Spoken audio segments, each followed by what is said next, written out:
Bonjour la famille, j'espère que vous allez bien. Alors dans cette petite vidéo, je vais répondre à la question est-ce qu'on est en train de vivre la persécution? Et après, je vais vous donner un parole d'encouragement.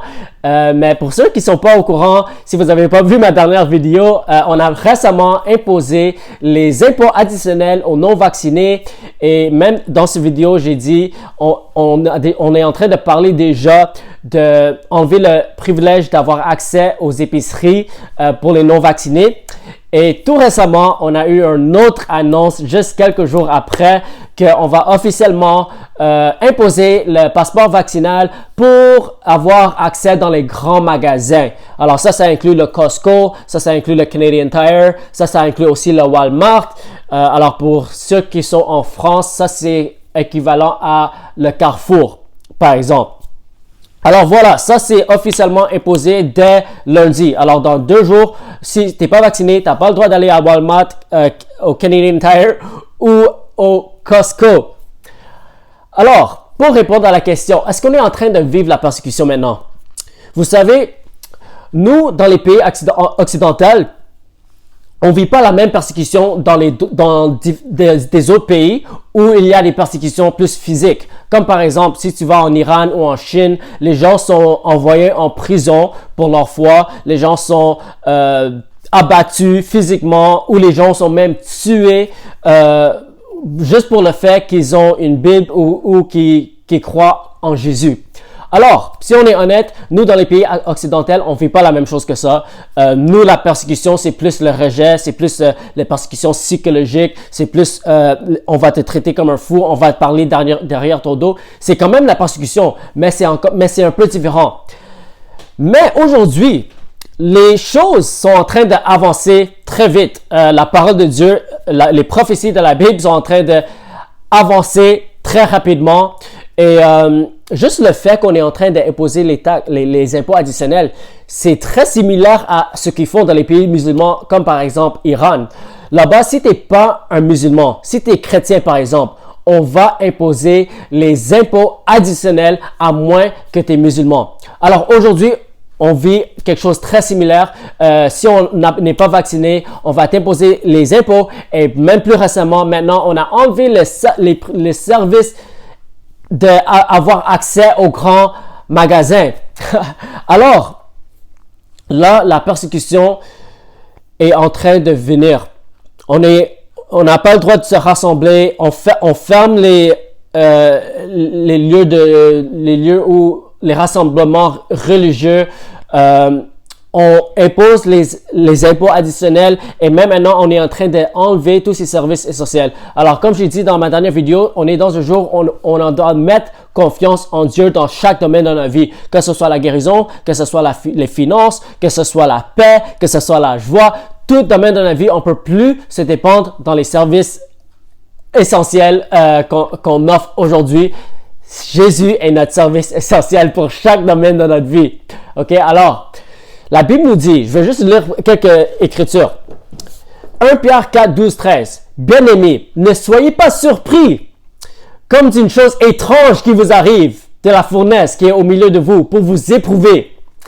Réjouissez-vous au contraire de la part que vous avez aux souffrances de Christ, afin que vous soyez aussi dans la joie et dans l'allégresse lorsque sa gloire apparaîtra.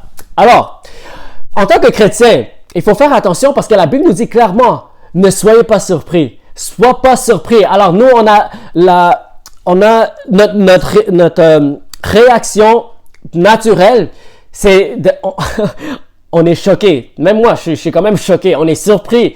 Et peut-être on peut se fâcher. Peut-être on va dire, je vais aller manifester.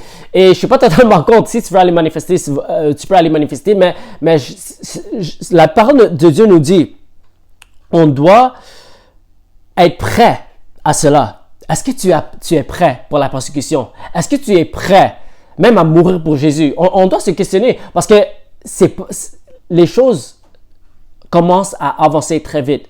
On est dans les derniers jours, Jésus revient bientôt. Bientôt, on va essayer d'imposer la marque de la bête. Et sans la marque de la bête, tu ne pourras pas vivre dans cette société sans avoir la grâce de Dieu dans ta vie.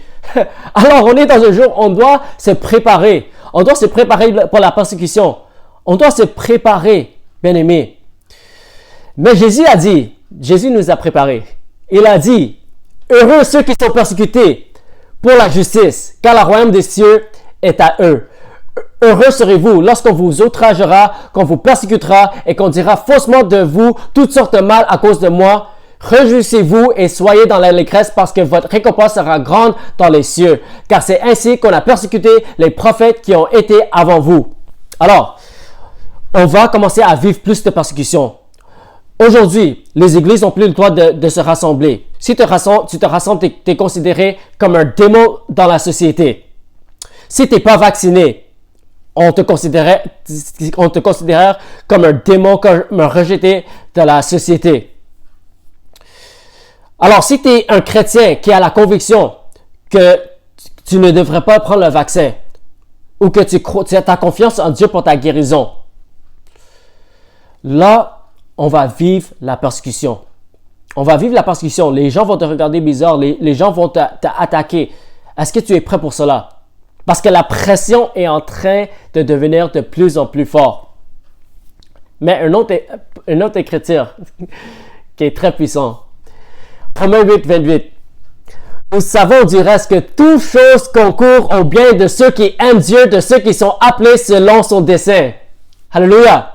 Alors, malgré toutes ces situations, malgré tout ce qu'on vit, c'est pas facile. Je sais, c'est pas facile. Les gens sont en train d'être renvoyés de leur poste. Les gens sont en train d'avoir la pression de leur famille. Les gens sont en train d'être attaqués de tout lieu. Les gens sont en train de sentir la pression de la société. Maintenant, on enlève beaucoup de différents services essentiels. Mais toute chose concourt au bien de ceux qui aiment Dieu, de ceux qui sont appelés selon son dessein. Alors, toutes ces choses négatives qu'on est en train de vivre, Dieu va utiliser tout cela pour ton bien. Et moi, je veux vous témoigner que c'est la vérité, c'est la parole de Dieu. Alléluia. C'est la vérité parce que moi, je l'ai vécu moi-même. Quand le COVID est venu, quand cette pandémie est venue en 2021, les 2 dernières années étaient les meilleures années de ma vie. Moi, je pouvais facilement commencer à me plaindre, commencer à me soumettre à toutes ces différentes choses et accepter toutes ces choses et juste vivre triste. Mais j'ai décidé, tu sais quoi? Rien ne change dans ma vie. J'aime Jésus, je continue à prêcher l'Évangile. Je ne vais pas arrêter de former les disciples. Je ne vais pas arrêter à prier pour les malades. Je ne vais pas arrêter à vivre comme Jésus a vécu dans ce monde. Et quand j'ai cherché d'abord le royaume de Dieu et sa justice, Dieu a honoré cela. Dans l'année 2020, je suis allé à un 1,5, à un 5,5, un grand appartement. Quelqu'un m'a donné une voiture. J'ai commencé le ministère à temps plein. Et on va continuer à mettre la parole de Dieu en pratique parce que la Bible nous dit qui on va obéir, Dieu ou les hommes. Et la parole de Dieu est claire. La parole de Dieu nous dit de prêcher l'Évangile. La parole de Dieu nous dit de ne pas arrêter de se rassembler avec les frères et sœurs en Christ. La parole de Dieu nous dit d'imposer nos mains sur les malades. La parole de Dieu nous dit d'être la lumière du monde.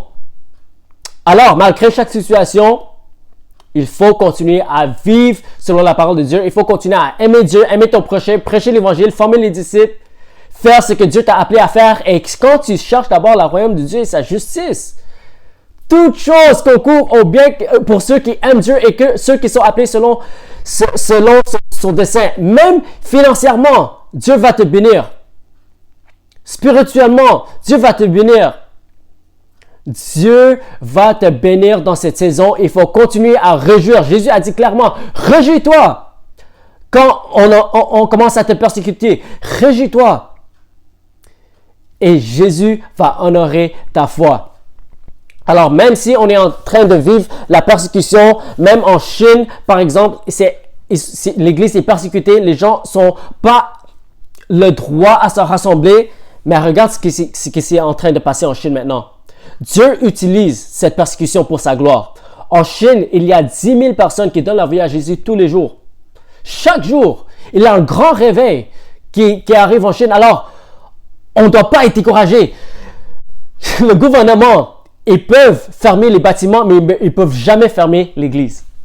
Parce que Jésus a dit, les portes de l'enfer ne prévaudront point contre l'Église. Alléluia. L'Église de Dieu va toujours avancer. Le réveil va venir. Les âmes seront gagnées. Les disciples seront formés. Les églises seront implantées.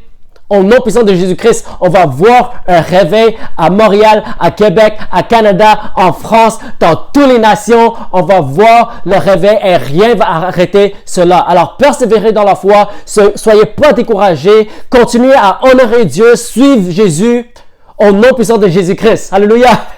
Que Dieu vous bénisse et on se voit à la prochaine.